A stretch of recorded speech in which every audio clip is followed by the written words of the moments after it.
오늘은 아까도 말씀드린 것처럼 2019년 교회력이 이제 시작되는 대림절 첫째 주간입니다. 이미 아시는 바와 같이 대림절은 예수님의 성육신, 그러니까 예수님의 첫 오심을 기념하며 기억하며 주의 오심을 기다리는 기간입니다. 이 대림절 기간은 성도들이 주님을 기다리면서 삶을 준비하는 기간이다 라고 말씀드릴 수 있을 것입니다. 주의 오심을 진정으로 기뻐하고 그리고 그분을 반갑게 맞이하기 위하여 우리는 무엇을 할 수 있겠습니까? 우리에게 주어진 오늘의 성서 정과를 통하여 우리에게 들려주시는 하나님의 음성에 귀를 기울이는 시간이 되었으면 좋겠습니다. 오늘 우리가 읽은 누가복음 말고도 대림절 첫째 주간에 주어지는 성서 정과의 본문은 여러분들이 이미 다 잘 아시죠? 4개의 본문으로 구성이 되어 있습니다. 먼저 구약의 시편의 말씀은 25편 1절부터 10절에 있는 말씀입니다. 이 시편에 있는 말씀은 주님의 오심을 기다리는 사람의 심정을 표현하고 있습니다. 그런데 이 시인이 처해 있는 상황은 그리 좋은 상황이 아닌 것 같습니다. 암울한 상황이었습니다. 그래서 그 상황 속에서 희망을 바라볼 수 없는 삶의 정황이었습니다. 그 어려운 속에서 주님의 오심을 기다리며 희망을 기대하고 있는 그 사람의 마음을 대변하고 있습니다. 그는 하나님에게 이러한 암울한 상황 속에서 주님 오셔서 나에게 내가 살아가야 할 길, 내가 가야 할 길이 무엇인지를 보여달라고 겸손하게 구하고 있습니다. 그리고 하나님은 그에게 답변합니다. 이렇게 겸손하게 길을 구하는 사람에게 하나님은 오셔서 자신의 뜻을 보여줄 것이다. 이렇게 말씀하는 것이 시편 25편의 내용입니다. 이제 두 번째 본문은 예레미야서 33장 1절부터 3절에 있는 말씀입니다. 거기에서 하나님이 예언자에게 이렇게 말씀하십니다. 네가 나를 부르면 내가 너에게 응답하겠고 내가 모르는 크고 놀라운 비밀을 너에게 알려주겠다 라고 말합니다. 예레미야 예언자에게 하나님께서 이제 앞으로 일어날 일에 대한 여러 가지 일에 대하여 말해주겠다라고 하는 것입니다. 그래서 예언자는 이제 유다 왕국에 어떤 일이 발생할지를 알게 됩니다. 그가 하나님이 하시는 말씀을 들었기 때문입니다. 그래서 예언자는 유다 나라의 백성의 최후가 어떻게 될 것인가를 알고 가슴 아파하면서 백성들에게 하나님의 말씀에 순종할 것을 애타는 심정으로 선포합니다. 이런 징조와 표징이 있으니 그것을 보고 깨달아서 회개하고 하나님께로 돌아오라고 이렇게 애타게 말합니다. 그러나 하나님의 말씀에 하나님이 보여주시는 징조를 발견하지 못하고 하나님의 말씀에 귀를 기울이지 않고 멸망의 길을 걷게 되는 그 멸망을 향해 달려가는 자신의 민족을 바라보면서 회개하지 않는 민족의 운명의 어두운 그림자가 드리우고 있음을 본 이 예레미야는 안타까운 마음에 눈물을 매일매일 흘리면서 살아갈 수밖에 없었던 것입니다. 이렇게 이제 예레미야 예언자에게 하나님께서 이제 앞으로 일어난 일을 보여주겠다, 징조를 보여주겠다 말씀하셨습니다. 오늘 또 다른 성서 본문인 신약으로 와서 신약에서는 서신서는 데살로니가전서 3장 9절부터 13절에 있는 말씀입니다. 이 데살로니가전서에 있는 말씀은 오시는 주님을 기다리면서 하나님 앞에서 거룩하고 흠잡을 데 없는 삶을 살라고 얘기합니다. 다시 말하면 징조를 잘 구별하면서 그 주님의 오심을 기다리는 사람들은 자신의 삶을 잘 성결하게 삶으로써 주님의 오심을 기다릴 수 있다 이렇게 이야기를 하고 있습니다. 오늘 설교의 본문인 누가복음의 본문도 위의 성서의 본문들과 마찬가지로 주님을 기다리는 사람들에 대하여 말하고 있습니다. 오늘 우리는 누가복음 21장 29절부터 38절까지를 읽었는데요. 본래의 성서 본문은 21장 25절부터 36절까지의 말씀이 본래 성서 전가입니다. 이 누가복음의 본문도 마찬가지로 주님이 오시기 전에 여러 가지 징조들이 나타날 것이다. 그래서 그 징조들을 잘 구별해서 주님의 오심이 가까웠음을 깨닫고 삶의 행실을 올바르게 가질 것을 촉구하고 있습니다. 이처럼 시편 25편, 예레미야서 33장, 그리고 데살로니가전서 3장, 오늘의 본문인 누가복음 21장의 모든 본문들은 한결같이 한 가지 사실을 주장하고 있습니다. 주님의 오심을 기다리며 그 징조를 분별하라라고 하는 것입니다. 오늘의 성서전가는 이렇게 오늘의 주님의 오심을 기다리는 사람들이 가져야 할 삶의 태도로 두 가지를 말하고 있습니다. 첫째는 징조의 분별입니다. 시대를 분별하라고 하는 겁니다. 그래서 주님의 오심이 가까웠음을 잘 인식하고 있어야 함을 강조합니다. 그러기 위해서 특별히 오늘 설교의 본문인 누가복음은 징조를 구별하기 위해서는 깨어 있어야 함을 말하고 있습니다. 두 번째는 주님의 오심을 기다리면서 삶의 행실을 올바르게 할 것을 당부하고 있습니다. 오늘 우리는 대림절을 통하여 주님의 오심을 기다리고 있습니다. 그런데 여러분, 주님의 오심을 기다리는 여러분들은 만일 진짜 주님이 오시면 어떤 심정으로 주님의 오심을 맞이할 수 있겠습니까? 그 주님의 오심이 여러분들에게 복 있는 기쁘고 복 있는 오심입니까? 아니면 겁나고 떨리는 버거운 것으로 다가오십니까? 주님의 오심을 우리는 기다린다고 얘기합니다. 그래서 우리 기도를 통하여 주여 어서 오소서라고 하는 기도도 드립니다. 유다의 구약시대의 유다의 많은 백성들이 그렇게 기도를 했습니다. 유다의 왕도 유다의 백성들도 주여 어서 오소서, 빨리 오소서, 주님의 오시는 주님의 날을 기다립니다 라고 많은 유다 백성들은 말하고 있었습니다. 그 유다 백성들에게 예레미야를 비롯한 많은 예언자들은 뭐라고 했습니까? 너희가 주님의 날을 기다리고 있느냐? 그 주님의 날이 오면 너희들의 그 화가 미칠 줄을 모르느냐? 너희들이 주님의 오심을 기쁜 날이라고 얘기하고 있지만 오히려 주님의 오시는 날은 너희들이 심판을 받게 되는 저주의 날이 될 것이다. 예언자들은 유다 백성들에게 그렇게 외쳤습니다. 왜냐하면 유다 백성들은 주님의 오심을 맞이할 수 있는 삶의 태도를 가지고 있지 못했기 때문입니다. 과연 주님의 오심은 우리에게 기쁜 소식입니까? 아니면 절망의 소식입니까? 그것은 우리가 어떤 삶의 태도를 가지고 오시는 주님을 맞이하느냐에 달려 있습니다. 그러므로 오늘의 성서 전과 4개의 본문은 우리로 하여금 대림절 첫째 주간을 보내면서 시대의 징조를 잘 구별할 뿐만 아니라 주의 오심을 잘 준비할 것을 강조하고 있습니다. 이게 이제 성서 전과 4개의 본문이 우리에게 뚜렷하게 주고 있는 메시지의 핵심입니다. 그런데 오늘 누가복음, 이 성서 전과의 한 부분인 누가 본문은 이러한 메시지를 전달하기 위하여 다른 성서의 본문과는 달리 예수님의 비유 하나를 삽입하고 있습니다. 누가는 예수님이 직접 하신 비유의 말씀을 통하여 재차 주의 오심을 기다리는 사람들에게 매우 핵심적인 내용 하나를 가르쳐주고 있습니다. 오늘 우리가 읽은 무화과 나무의 비유는 간단합니다. 무화과 나무에 자라나는 모습을 보면 누구든지의 강조점이 있죠.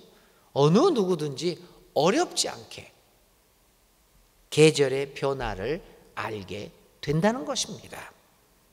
무화과 나무의 가지가 연해지고 싹이 나고 잎이 돋아나기 시작하면 여름이 시작된다는 것을 알게 된다는 겁니다. 저는 사실 여기서 순천에 와서 살게 되기 전까지는 이 무화과나무의 비유를 뭐 뜻은 알고 있었지만 실감을 하지 못했습니다. 뭐 가지가 연해지고 거기에 잎이 나고 뭐 싹이 이렇게 돋아나는, 그러면 여름이 되고 뭐 봄이 되고 또 여름이 된다는 것 뭐 지식으로는 알고 있었지만 실감은 못했습니다.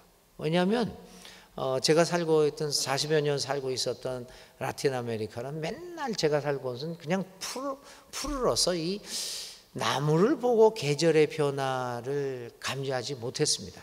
그래서 이 3년 전에 순천에 와서 살기 전까지는 이 비유가 그렇게 절감하지 못했습니다. 그런데 순천에 와서 살면서, 한국에 와서 살면서, 이 계절의 변화를, 산을 보면, 나무를 보면, 풀을 보면, 이게 봄이구나, 이게 여름이구나. 특히 여름이 가까우면요, 실록의 계절이라고 그러지 않습니까? 6월인가요? 실록의 계절이? 저는 초록색이면 다 똑같은 초록인 줄 알았습니다. 아니더라고요. 전에 있던 초록하고 이 실록, 이 실록이 난 뭔가 했더니 새로운 초록이구나, 신선한 색깔. 그걸 보면서 이제 초여름이 시작됐구나, 손쉽게 알게 됩니다. 지금은 이제 그래서 계절은 산을 보면 금방 지금 어떤 계절이 오고 있구나라는 것을 구별하게 되었습니다. 오늘의 비유가 그겁니다, 여러분. 아주 간단한 겁니다. 조금만 주의를 기울여 보면 봄이냐 여름이냐 가을이냐를 알게 된다는 겁니다. 그렇듯이 하나님 나라도 조금만 주의를 기울여 바라보게 되면 하나님 나라의 징조가 무엇인가를 알게 된다는 가르침입니다. 하나님의 뜻이 어디 있습니까? 하나님의 음성이 어디에서 들리고 있습니까? 조금만 주의를 기울여 보면 하나님의 음성이, 하나님의 뜻이 어디 있는가를 우리는 어렵지 않게 알 수 있다라고 하는 것입니다. 무화과 나무의 비유는 이처럼 하나님 나라의 징조가 그리 어렵지 않다라고 하는 것들을 보여주고 있는 것입니다. 징조는 무엇인가요? 징조는 어떤 일이 발생할 기미가 보이는 일을 의미합니다. 그것은 의학에서 말하는 증상과 비슷합니다. 우리는 증상을 통하여, 어떤 징조를 통하여 어떤 일이 나의 미래에 발생할 것인가를 미리 알게 되고 그것을 짐작하게 됩니다. 의료에서도 당연하죠. 물론 이제 심장이 돌연사에서 갑자기 멈춰서 갑자기 죽는 수도 있을지 모르지만은 의사분들은 늘 이야기를 합니다. 뭔가 증상을 느끼신 게 없었습니까? 어디가 아프다든지 심장이 가슴이 답답했다든지 하여튼 어떤 증상들이 늘 그 전부터 있어 왔던 거죠. 근데 문제는 우리가 몸에 느끼는 조그마한 증상들, 그 징조들을 제대로 알아보지 못하기 때문에 미리 준비를 하지 못하고 큰 일들을 당하게 됩니다. 그래서 징조와 증상을 구별하는 일은 이렇게 중요합니다. 우리가 징조와 증상을 구별할 수 있게만 된다면 다가올 일에 대하여 미리 준비하게 되고 따라서 그 일에 대하여 올바르게 대처할 수 있게 됩니다. 그뿐만 아니라 징조와 증상을 제대로 구분하여 다가올 일에 대하여 짐작할 수 있다면 오늘의 상황을, 이 암울한 상황을 넘어서 다가올 일에 대하여 희망을 가질 수도 있게 된다는 것입니다. 그러므로 징조와 증상을 구별하고 알아보는 일은 미래에 대하여 미리 준비한다는 의미와 더불어 미래에 대하여 희망을 갖게 만드는 아주 중요한 의미를 가지고 있습니다. 인류의 역사를 통하여 우리는 많은 사람들이 앞으로 닥쳐올 일에 대한 징조를 제대로 구별하지 못하여 수많은 재난과 파멸을 겪어왔음을 우리는 보아왔습니다. 하나님은 여러 경로를 통하여 우리에게 경고하시고 말씀하시지만, 징조를 보이시지만 사람들은 그 말에 귀를 기울이지 않고 다가오는 멸망에 대하여 아무런 예비도 하지 못한 채 파멸을 맞이하곤 합니다. 오늘의 이 무화과 나무의 비유는 이런 사람들을 향하여 징조를 구별하는 것이 얼마나 중요한 것인가를 말해주고 있습니다. 그러면 교우 여러분, 왜 우리들은 징조를 구별하지 못하는 것일까요? 파릇파릇 새싹이 나오면 그것이 여름이 시작됐다고 하는 것을 알아볼 수 있는데, 그리 어려운 일이 아닌데 왜 우리는 하나님 나라의 징조들은 구별하지 못하고 있습니까? 그 이유를 오늘 누가복음은 우리가 깨어있지 못함으로 인한 것임을 이야기합니다. 듣기는 들어도 듣지 못하는 귀를 가지고 있고 보기는 보아도 보지 못하는 눈을 가지고 있기 때문이 아닐까요? 음성은 귀로 들어지는 것이 아닙니다. 귀로 듣는 것이 아니고 눈으로 보는 것이 아니라는 사실을 우리는 깨달아야 합니다. 볼 눈과 들을 귀가 없는 사람들에게는 하나님이 보여주시는 징조와 상징들을 구별할 수 있는 능력이 없습니다. 그러므로 우리에게 필요한 것은 들을 귀와 볼 수 있는 눈, 다시 말하면 깨어있는 귀와 눈입니다. 그것이 없기에 오늘 우리의 귀와 눈에는 하나님이 분명하게 보여주시는 징조가 있는데 그 하나님 나라에 대한 징조들을 구별하지 못하고 있는 것입니다. 문제는 하나님 나라의 징조를 구별하지 못할 뿐만 아니라 그보다 더 심각한 문제는 우리가 깨어있지 못함으로 말미암아 거짓 예언자들을 마치 참 예언자처럼 받들고 섬기게 되고 그들을 따르게 되는 어처구니 없는 일들을 행하게 된다는 것입니다. 내가 깨닫지 못하는 것을 넘어서서 거짓 진리에 현혹되어 그것이 참 진리인 양 따라다니며 멸망의 길에 들어서는 일이 비일비재한다는 것입니다. 그러므로 오늘 우리에게 깨어있는 의식을 가지는 것이 얼마나 중요한 것인가를 보게 됩니다.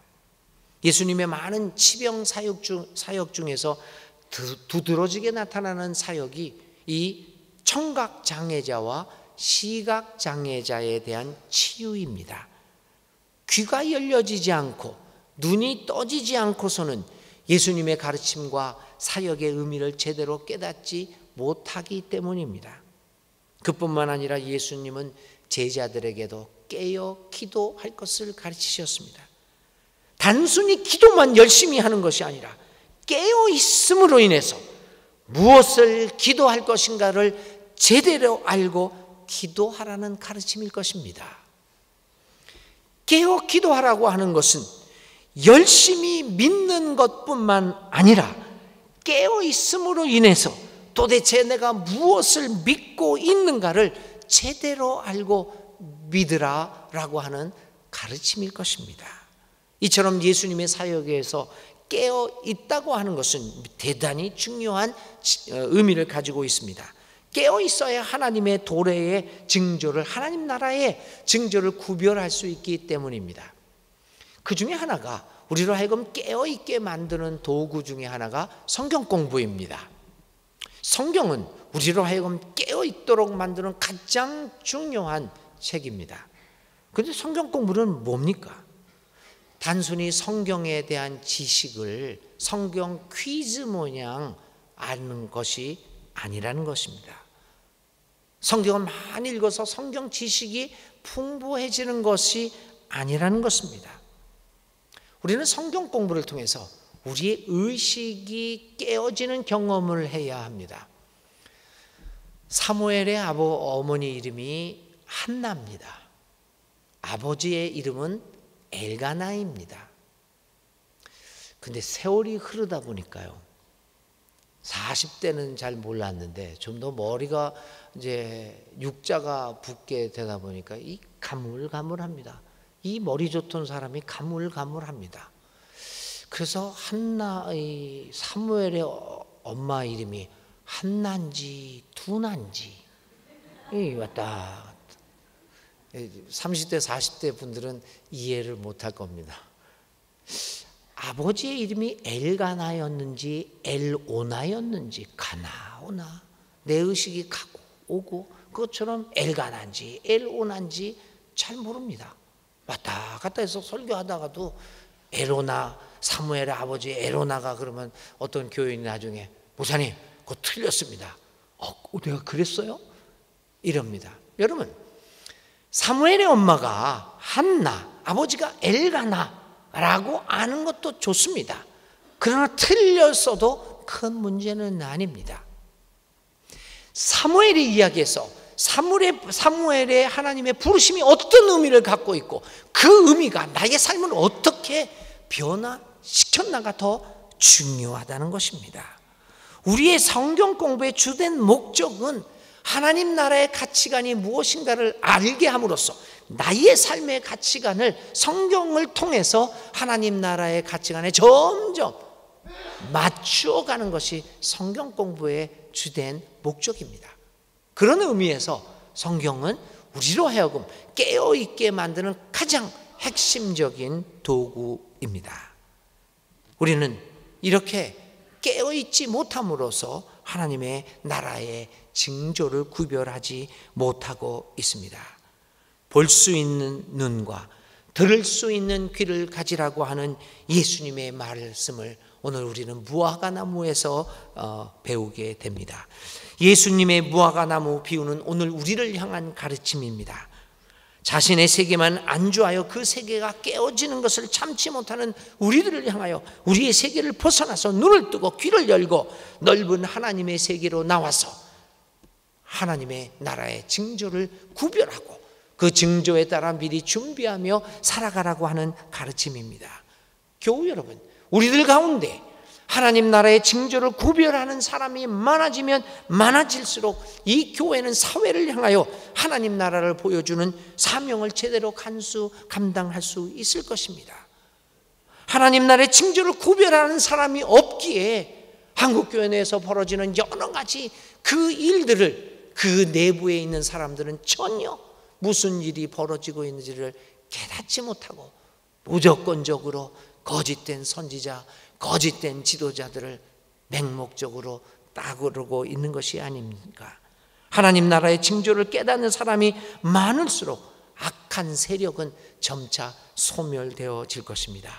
예수님의 오심을 기다리는 이 대림절 첫 주간에 주님은 우리에게 말씀하십니다. 너희는 앞으로 일어날 이 모든 일을 능히 피하고 또 인자 앞에 설 수 있도록 기도하면서 늘 깨어 있으라. 사랑하는 순천중앙교회 교우 여러분, 대림절 1주간을 첫째 주간을 보내면서 깨어 기도합시다. 깨어 있음으로 들을 귀와 볼 눈을 위해서 기도함으로 깨어 있음으로써 하나님이 보여주시는 하나님 나라의 징조를 잘 분별하여 하나님 나라의 등대로서의 역할을 감당하는 여러분들과 우리 교회가 될 수 있기를 주님의 이름으로 축원드립니다.